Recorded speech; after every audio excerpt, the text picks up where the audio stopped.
Okay, I'm a little late, but I did just watch the Nintendo Switch 2 unveiling, the showcase, the direct, whatever you want to call it, that they just had for the Switch 2. And there's a lot to talk about. Let's start with the positives. Spoiler alert, there are negatives.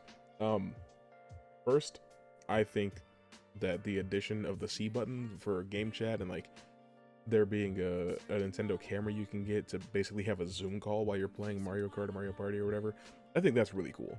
I think that that's a huge step in trying to like recapture that couch multiplayer experience that we all had when we were kids before online gaming really got to be as big as it is now. Because now you don't really sit next to somebody and play a game with them anymore. It's all, it's all online. Um, I think that's really cool. I also think it's sick that they're letting you use it for basically a year for free without having Nintendo Switch Online. But most people are probably going to have Nintendo Switch Online anyway because you need to be online to play Mario Kart Online. I don't know. I get now that I'm like thinking about it, I think that they put that in there to make people think it's a really good deal, but you're gonna need NSO anyway. But beyond that, I also think that that game share um, feature that they showed where one person owning the game can connect to up to 3 other people and you can all play together in the same area. I think that's really sick. I was a Nintendo DS kid growing up, so that I immediately thought about that when I saw it. I was like, hey, that's how me and all my friends used to play Mario and Sonic at the Winter Olympic Games back in the day. One of my friends had it, the rest of us had a DS, and so we just sat in the hallway of our apartment building and just played that game. I think that's really sick.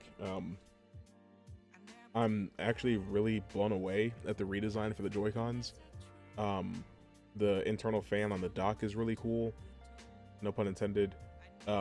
Also, the in handheld mode, the screen being able to run 120 frames a second on an LCD screen, that's really impressive. I think that the magnetic lock, I guess, for the Joy-Cons sounds a lot more secure and consistent than how it was in the original Switch. I know that after a couple months of ownership, a lot of people that I know, their Joy-Cons would just start sliding off. So hopefully this will combat that in some sort of way. But yeah, 120 frames a second at 1080p, pretty impressive. And then in docked mode, you're supposed to be able to get 4K, 4K 60, or full HD 120. That's a huge deal. That is not what I expected out of this thing.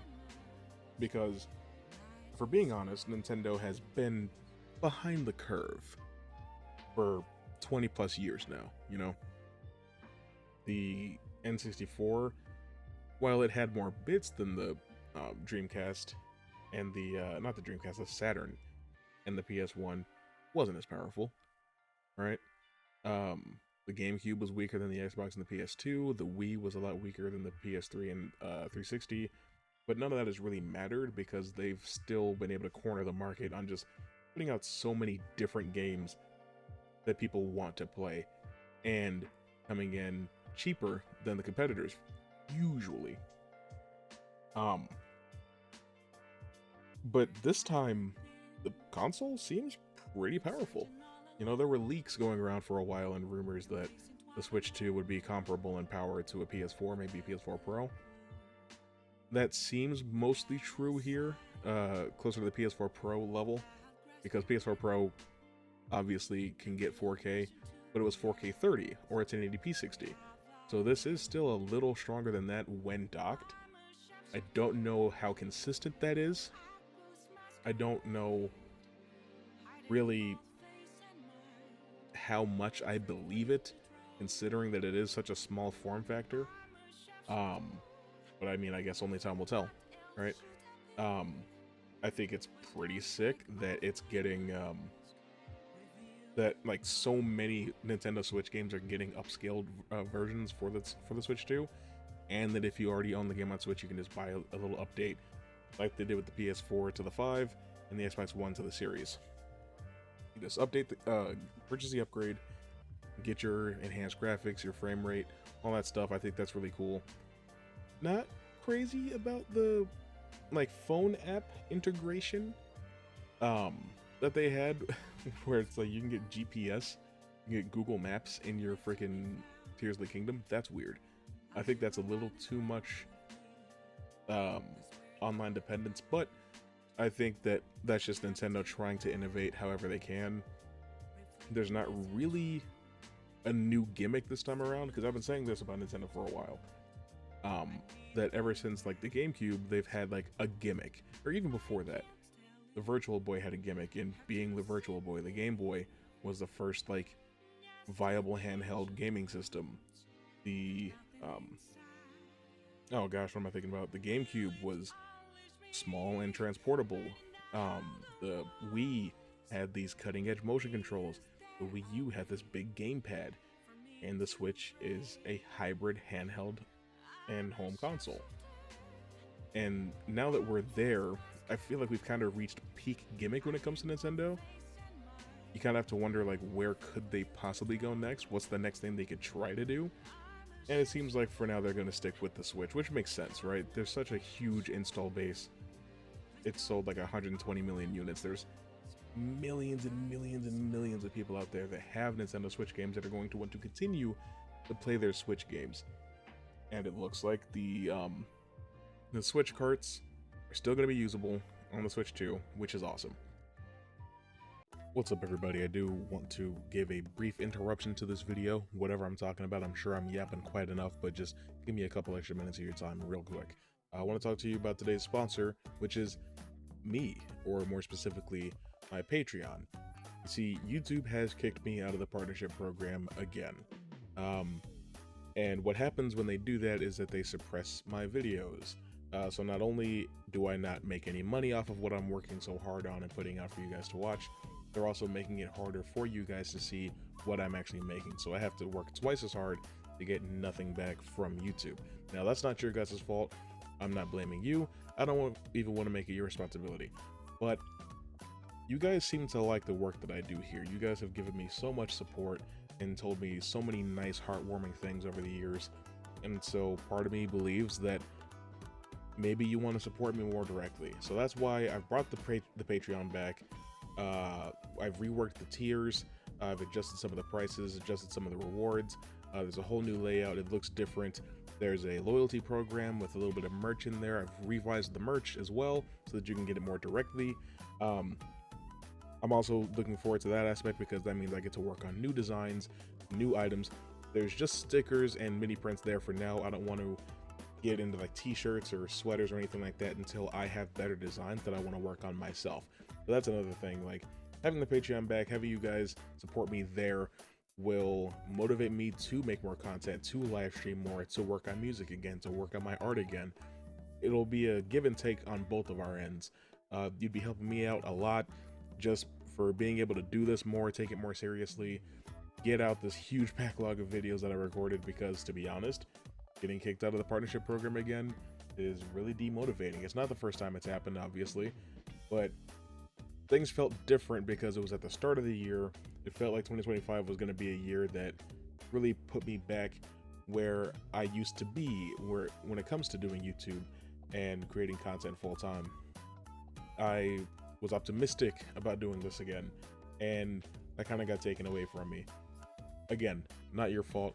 Don't want to make it your fault. Do just kind of want to point you towards where you can see extra stuff and where you can support me directly if you do feel so inclined. No pressure. All right, back to the video. Actually, before I go, I just found out that I can't link things in the description anymore. There are still pinned links on my page so that you can go to my channel and click on the link to my Patreon from there, but you can't just click on the link down in the description. So I do have to ask you to do a little bit more work to go to patreon.com/ToxicTouchProductions, but I promise it will be worth it, and hopefully I'll see you there. Now, that expandable storage, only being able to use certain SD cards, that sucks, because it's proprietary bullshit that I don't like and have never liked.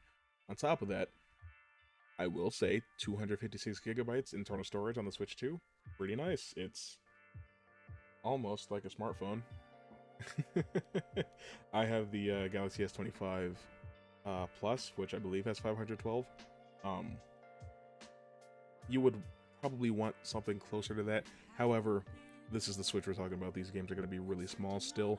You'll still be able to fit many games on your Switch console.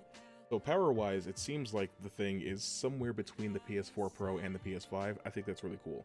Storage, about half of what you would expect from like the PS4, but still, I mean, a new Mario Kart that looks amazing, new Donkey Kong that looks amazing. What is it, the Dusk Bloods? Is that what that new From Software game is called? I kind of want to get a Switch 2 just to play that. But I will also add that the mouse functionality on the Joy-Con 2, brilliant.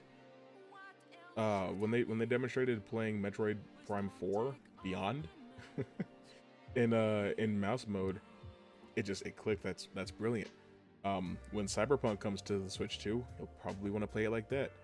I think that it's sick that it's getting Elden Ring. It is kind of funny that because, you know, the Switch was getting like 5 and 6 year old games ported to it after a while. Now the Switch 2 is doing the same thing because Cyberpunk came out 4.5 years ago now. But still, I mean, it's just crazy to think I'm playing Elden Ring portably. You know, I'm on a plane playing Cyberpunk. And yeah, you could do that with a Steam Deck. You could play Elden Ring with a Steam Deck. Probably should. But still, I mean, Nintendo is playing catch up in a way. And I do admire that. Now, let's talk about what I don't like. Let's talk about some pricing. This thing is $450. I want you to understand something. That's more expensive than the Xbox Series S. That's more expensive than the digital version of the PS5. And if you get the bundle that has Mario Kart World, it's $500. The same price as the PS5. The same price as the Xbox Series X. Now, Nintendo, you can't do that. I do understand that it's cheaper in Japan, and I could theorize as to why that is, but I'm not going to get political right now. I just would like to say that it looks like a certain group of people may have known what they were talking about all along. But $500 is unacceptable, in my opinion, for the Switch 2. You can't compete with Sony at their same price point, right? We're in the second half of the generation. PS5 sales are going to just keep going up, you know? People are getting more excited for more games. So you need to be priced competitively in order to compete. Or at least that's what I would think. Hell, what do I know, right? But and digital games are $80? Some physical games are $90? It's like, are you kidding me? Like, we can agree that that's absurd, right? I think that's tantamount to the first sin, you know? I do think that price is outrageous. Nothing's going to be done about it, though. Thing comes out in 2 months, right? People are still going to buy it. It's still going to sell extremely well. $500 is just a little, I don't know. To me, that just seems unreasonable for a Nintendo console. $500 is like 2 Wiis. It's 2.5 Wiis, right? I don't know, because when it costs the exact same as the other guys, you're just counting on people to want to buy your platform or buy your console because of the novelty and the cute little features and the specific games that you bring to the table. And that's obviously going to be effective, right? People are going to want to play the new Donkey Kong and the new Metroid and whatever else. Obviously, people are going to want to do that, so they're going to buy the console anyway. But when it comes to like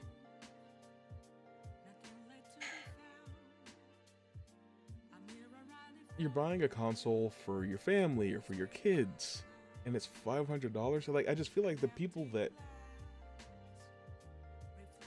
Nintendo has been appealing to for the last, 15 years since the Wii came out are your casual audience that are willing to spend just a couple $100s on these cute family fun games. When you start charging $500 for a console, you're getting into people that are taking gaming more seriously. And those people will still buy it for $500. But those people are in far fewer number than the people that you're, I don't know. It's hard to say what I'm getting across. There are fewer people who take gaming that seriously and are willing to spend $500 on a console than there are people who do it casually and are willing to spend $300. But I guess that's just my 2 cents. Tell me what you guys think, I guess. What are you excited for with the Switch 2? Do you think it's overpriced? Do you think that the price is justified? I would like to know your thoughts, right? So go ahead and leave those things in the comments down below, and I'll go take a look at them. Thank you.